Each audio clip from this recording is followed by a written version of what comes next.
Sir Suma గారు బాగా emotional అయినట్టున్నారు sir. ఇంటికి వెళ్ళిన తర్వాత మీ కాన్వర్సేషన్ ఏంటండి?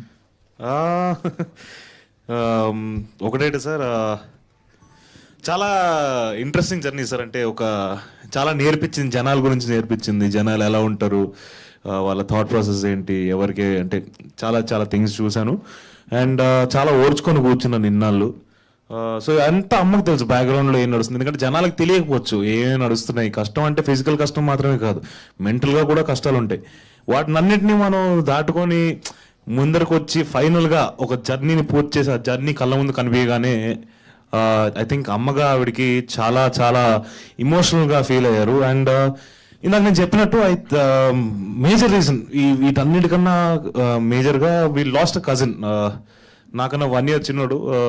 2 weeks బ్యాక్ ఊపిరి తీసుకోవడం కూడా స్పేస్ లేదు సార్. అమ్మకు లేదు, నాకు లేదు. ఎందుకంటే ఈ పనుల్లోనే బిజీగా ఉన్నాం. అంతా కూడా she's running the show from the background and everything. But we never ఊపిరి తీసుకోవడానికి స్పేస్ లేకపోయేసరికి ఐ థింక్ ఆ సీన్ చూస్తున్నప్పుడు, ఆ ఫ్యూనరల్ చూస్తున్నప్పుడు